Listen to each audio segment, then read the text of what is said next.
Olá, meus amigos, tudo bem? Sejam muito bem-vindos ao canal L Gustavo, Robótica com Inteligência Artificial.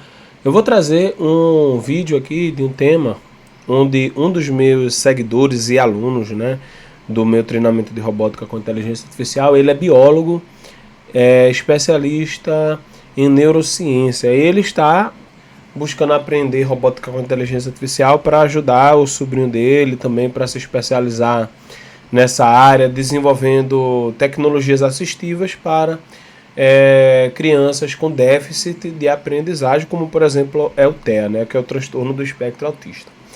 Então vamos lá, neurociência da aprendizagem e os desafios do neurodesenvolvimento. Uma jornada pelo cérebro para compreender como aprendemos e como podemos apoiar pessoas com transtorno do neurodesenvolvimento. Então, qual é o objetivo? É entender como o cérebro funciona e entender como criar novas tecnologias assistivas para ajudar essas pessoas. A universalidade do processo de aprendizagem. Diferentes áreas, mesmo processo. Como professores, cada um atua em sua área específica do conhecimento. Matemática, línguas, que é idiomas, ciências, arte. As disciplinas variam enormemente em conteúdo e metodologia. Porém, independentemente da área de atuação, existe uma verdade fundamental. A forma como o cérebro aprende é a mesma para todos os tipos de conhecimento. Por isso, que compreender os mecanismos neurobiológicos de aprendizagem nos permite ensinar de forma mais eficaz, respeitando como o nosso cérebro realmente funciona. Então, somos, acredito que 7 bilhões de pessoas ao redor do mundo todo. E o cérebro, ele aprende do mesmo jeito, Então existe uma mecânica, até por que não dizer uma química envolvida ali no cérebro, que é similar em todas as pessoas. Então por isso que nós precisamos entender como o cérebro funciona para que possamos ajudar o maior número de pessoas através do ensino e de tecnologias assistivas. Os 3 pilares da aprendizagem, foco e atenção. O primeiro passo é essencial, direcionar nossa atenção para o conteúdo que queremos aprender. Compreensão do conteúdo, que é processar e entender o significado das informações recebidas. E memorização, que é consolidar o conhecimento adquirido para uso futuro. Então, nos 3 pilares da aprendizagem, você precisa entender esses aspectos aqui. Eu adicionaria até mais 2 pilares aqui, que seria enxergar, aplicação e praticar, Esses 3 pilares não funcionam isoladamente, eles formam uma cadeia interdependente, onde cada etapa depende do sucesso da anterior. A base neurobiológica da aprendizagem. Localização cerebral específica e neurotransmissores únicos. Em relação à localização cerebral específica, cada um dos 3 pilares da aprendizagem está localizado em uma área determinada do cérebro, operando através de circuitos neurais específicos, Então, o nosso cérebro ele tem várias divisões dentro dele e tem áreas do cérebro que são específicas para determinadas funcionalidades que o nosso cérebro desempenha, Neurotransmissores únicos. Cada processo é mediado por neurotransmissores específicos, substâncias químicas que permitem a comunicação entre neurônios. Essa organização cerebral precisa é o que nos permite processar informações de forma eficiente e construir conhecimento duradouro. Então, nosso cérebro ele tem uma arquitetura que funciona dentro de uma determinada lógica envolvendo a comunicação entre os neurônios, que é a célula básica do sistema nervoso. Dopamina, o neurotransmissor da aprendizagem. Então a dopamina ela estimula o foco, capacidade de direcionar a atenção. O foco é a capacidade de direcionar a atenção. A atenção é a manutenção do estado atencional. A motivação é o impulso para continuar aprendendo e a recompensa é a sensação de conquista e satisfação. A dopamina é fundamental para o processo de aprendizagem, atuando como um maestro que coordena nossa capacidade de focar, manter a atenção, sentir-se motivado e experimentar a sensação gratificante de aprender algo novo. Então, o nosso cérebro, ele funciona melhor quando ele sabe que vai ter uma conquista, uma satisfação, uma recompensa. Então, a dopamina, ela é liberada quando você sabe que você vai ser recompensado por alguma coisa. Então, a recompensa, ela ajuda você a manter o foco, manter a atenção e manter a motivação. Por quê? Porque você quer a recompensa, né? Então, no processo de aprendizagem, precisamos constantemente buscar a recompensa, né? Buscar dar recompensas para quem está aprendendo, para que o foco, a atenção e a motivação sejam maior. E quando eu estou diante de algo novo, se eu vejo uma recompensa, o meu cérebro ele diz, vale a pena o estresse, vale a pena a perseverança, vale a pena o gasto de energia, principalmente isso, gasto de energia, né? O cérebro diz assim, olha, tu vai gastar essa energia, mas tu vai ser recompensado. Tu vai ser recompensado. Então vale a pena gastar essa energia. Então o cérebro ele pensa dessa forma. O impacto, né, das oscilações de dopamina. As oscilações nos níveis de dopamina determinam a nossa capacidade de aprender ou não o conteúdo apresentado. Quando os níveis de dopamina estão adequados, temos oscilações ideais para a aprendizagem. Porém, quando há desequilíbrios, seja por excesso ou deficiência, nossa capacidade de focar, compreender e memorizar fica comprometido. Essa compreensão é especialmente importante ao trabalharmos com pessoas neurodivergentes, cujos sistemas de neurotransmissores podem funcionar de forma diferente. Então é interessante, né? Quando a dopamina ela entra no jogo, muda tudo, né? Então, quando a gente está mais motivado, quando a gente tem mais atenção, quando a gente está mais afim, a gente aprende qualquer coisa, né? Então, detalhe, querendo ou não, o nosso cérebro é assim. Precisamos entender isso. Isso não é intencional. Isso é natural. Isso é primitivo. Isso é químico. Então, precisamos buscar recompensas para fazermos as coisas. Então é muito importante. Tudo na vida é possível a gente buscar uma recompensa, seja ela recompensa material, recompensa emocional, recompensa psicológica. Então as recompensas elas existem em diversas naturezas. A gente precisa buscá-las. Sem foco e atenção não conseguimos compreender o conteúdo aplicado. Sem compreensão, torna-se impossível memorizar o conteúdo, o conhecimento. E sem memorização,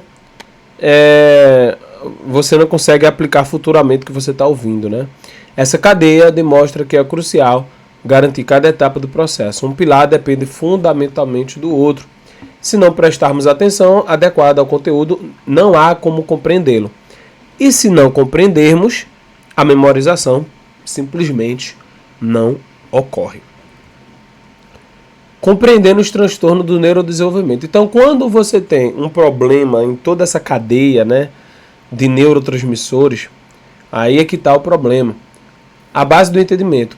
Para verdadeiramente compreender as dificuldades enfrentadas por pessoa com transtorno do neurodesenvolvimento, como o transtorno do espectro autista, precisamos mergulhar nos fundamentos neurobiológicos, circuitos neurais afetados, neurotransmissores comprometidos e genes envolvidos nas neurodivergências. Então, quando eu estou diante de pessoas que têm uma condição neurodivergente, eu já preciso ter mais atenção, eu já preciso ter mais cuidado, já preciso mudar a metodologia, a pedagogia de ensino, né? Então já precisa mudar. O cérebro, né, ele tem o que nós chamamos de neuroplasticidade e janelas de desenvolvimento. Então, de 12 a 7 anos é o período crítico de massa neuroplasticidade cerebral. Após 7 anos, você tem a perda progressiva da capacidade de moldagem cerebral. O que isso quer dizer? Você consegue moldar os mecanismos do cérebro quando você tem a janela de 2 a 7 anos. Você consegue, né, é o que a gente chama de esponja e neuroplasticidade. Você consegue formar basicamente o caráter, a forma de pensar. Você consegue criar basicamente formas diferentes ali do cérebro operar. De 2 a 7 anos. Depois que passa disso, é complicado. Por exemplo, é mais difícil você ensinar para uma criança ou para um adulto?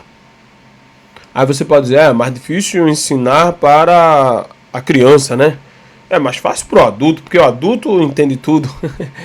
Mas, e se eu disser para você que é muito mais difícil você mudar a forma de pensar de um adulto? É muito mais difícil, muito mais difícil. O adulto, ele já tem a forma de pensar dele, já tem o molde cerebral dele já feito. Então, por isso que quando você pega um adulto e tenta modificar a forma dele pensar, é muito mais difícil. Já na criança é muito mais fácil. A criança é um livro aberto, né? Então você consegue modificar isso com a maior facilidade entre 2 e 7 anos. A modulação e o equilíbrio dos diversos neurotransmissores têm impacto profundo na neuroplasticidade cerebral, especialmente durante a janela crítica dos 2 aos 7 anos de idade. A partir dos 7 anos, o cérebro perde progressivamente seu poder de se moldar e aprender novos conhecimentos com a mesma facilidade. Esta compreensão torna a intervenção precoce absolutamente crucial. Então, quanto mais cedo, melhor.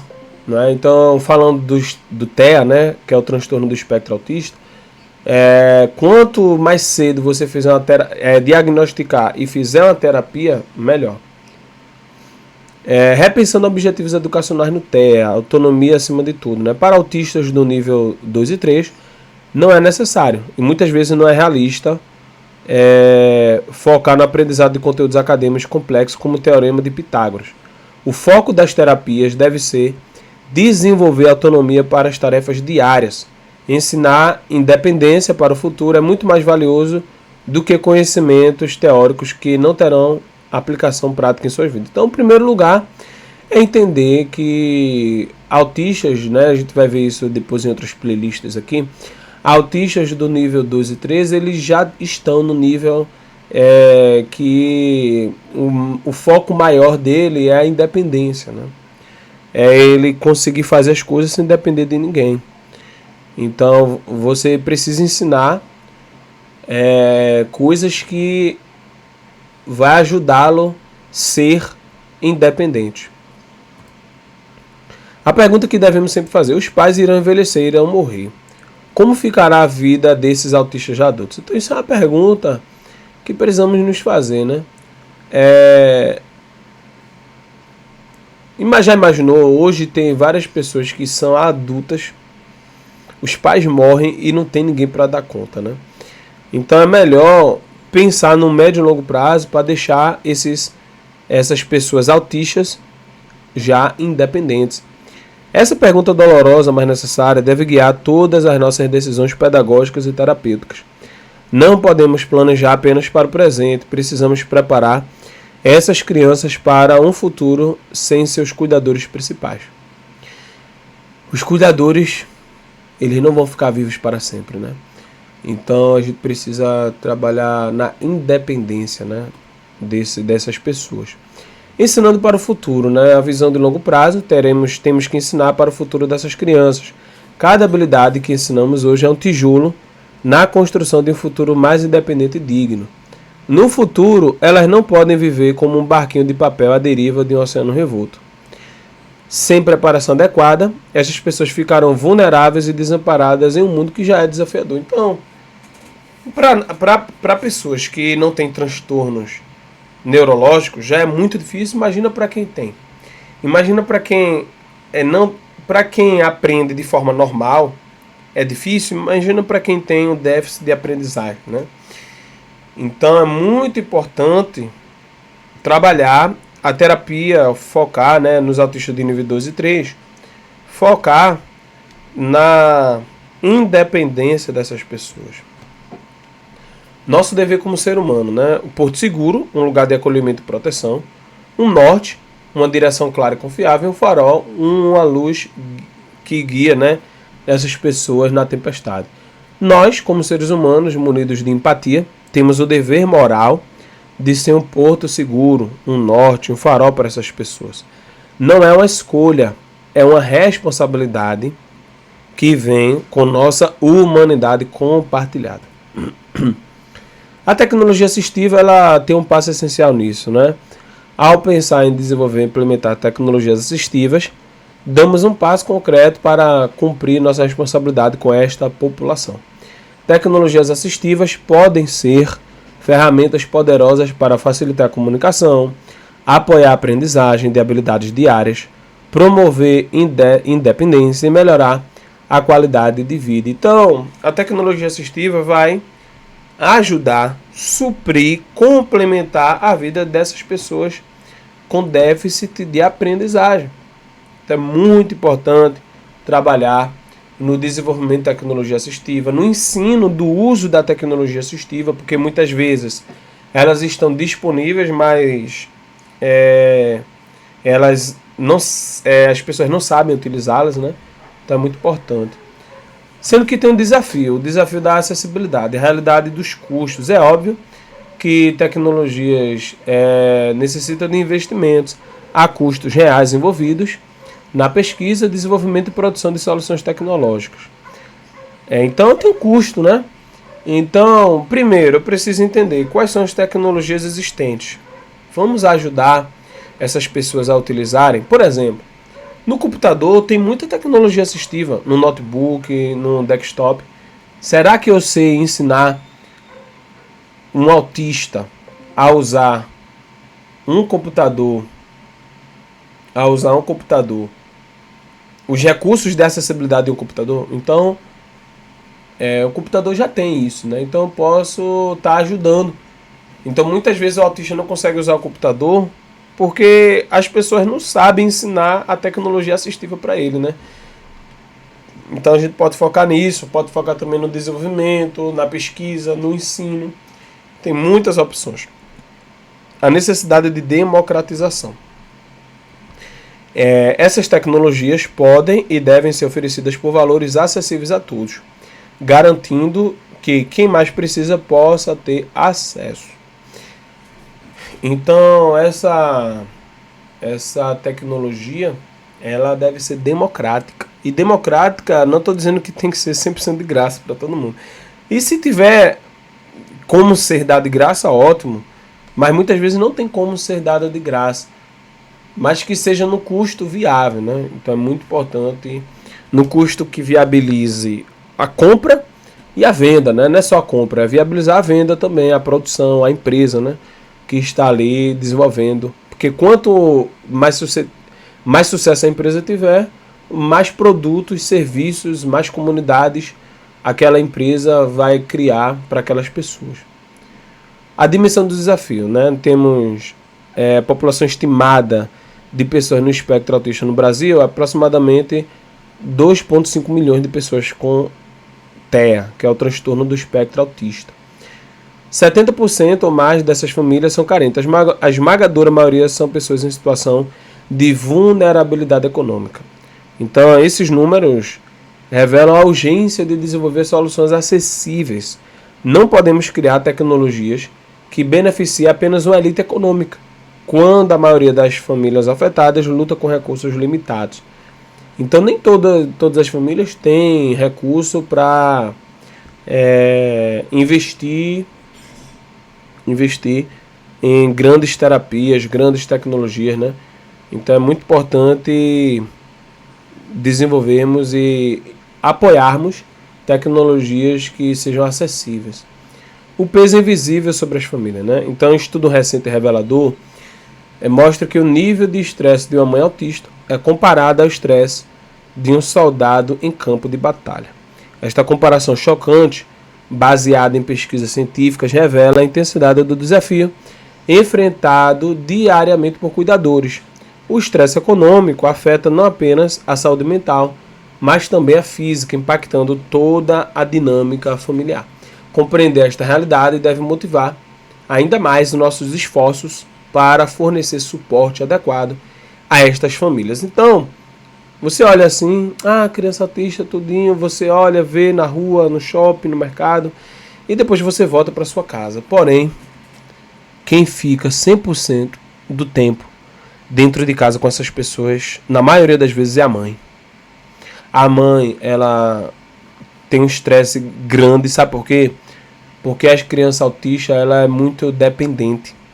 Ela não consegue, muitas vezes, brincar sozinha.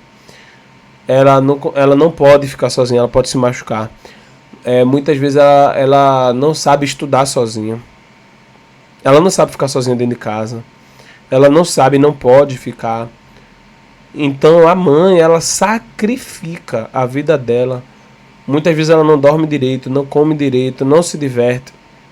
Tudo para cuidar de uma criança, de um adolescente autista. E já é difícil, né, para uma mãe cuidar de uma criança, né, que teoricamente é normal. Imagina você já ter uma criança com um déficit de aprendizagem, né, um transtorno. Então é muito mais desafiador. Muito mais desafiador. Então nós precisamos sim ajudar essas famílias, né? Ajudar de verdade, né? Estar apoiando essas famílias. Muito importante. Redefinir a empatia, né? Empatia é se colocar no lugar do outro. Então não é só ver, mas é sentir a dor, é se colocar no lugar do outro. É por um momento, muitas vezes por alguns segundos, por alguns minutos. É você se colocar dentro da perspectiva do outro, né? Então a definição comum é se colocar no lugar do outro.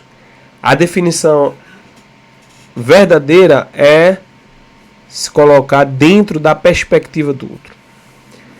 Então essa distinção é fundamental. Não basta imaginar como nós nos sentiríamos na situação da outra pessoa. Precisamos tentar compreender como eles experienciam sua própria realidade. Gustavo, o que é isso? Como é que o autista se vê? Isso é que é empatia, né?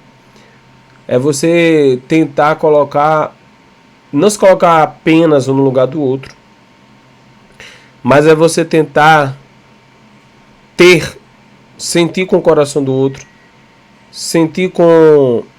ver com os olhos do outro.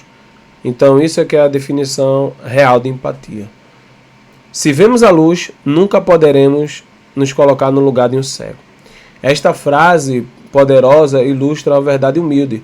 Existem experiências que não podemos ver por completo.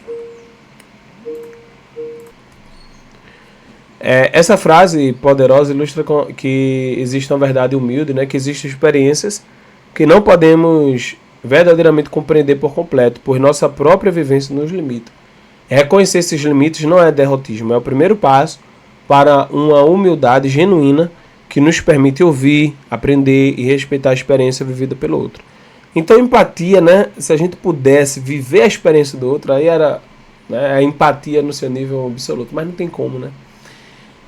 O que a gente pode fazer é tentar ver pela perspectiva do outro. Então isso é o mais importante. Então tem uma ação para isso.